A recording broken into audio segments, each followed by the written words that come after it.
কিন্তু ভাই কেটিএম হ্যাঁ না কেটিএম হবে তো, তোর বাবা কেটিএম আর আমি বাজাজ, আমি হয়তো সবকিছু তোর বাবাকে দিচ্ছি আর তোর বাবা ওরা চালাচ্ছে। ঠিক আছে? তুই যে আমাকে দিচ্ছিস না, তোর নাম তো হচ্ছে না। কোনো কিছু নাই, শুধু আমার আমরা নাম হচ্ছে না, বোকা। কিন্তু হচ্ছে না। তোমার বাজার বেশি, তোমার হাই রেট।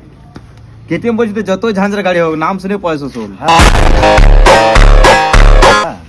নাম শোনা পয়সা ওইরকম মানে এমটি তো হবে না, এমটিতে কি ইয়ামা ফিয়ামা ওটা ডুবে যাবে। এমটি ধারা পাশে যেতে পারে না না। আর KTM না ধাপে কি যেতে হবে না। দিয়েছে, শুধু মা দুর্গার মতন দুটো চোখ দিন দিন।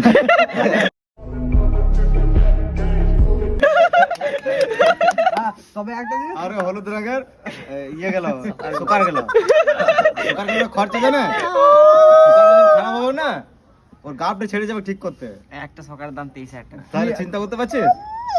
দুটোতে তুমি জানো না, দুটোতে কত? ওর মাথায় হাত আছে। 46,000 টাকা। ওর মাথায় হাত যতই থাকুক, শাশুড়ি থাকুক, ওর মায়ের থাকুক, না যখন পয়সা বার করবে না, কাপড়ের গিটটা খুলে তখন বলে তুই গাড়ি পিছিয়ে দিকে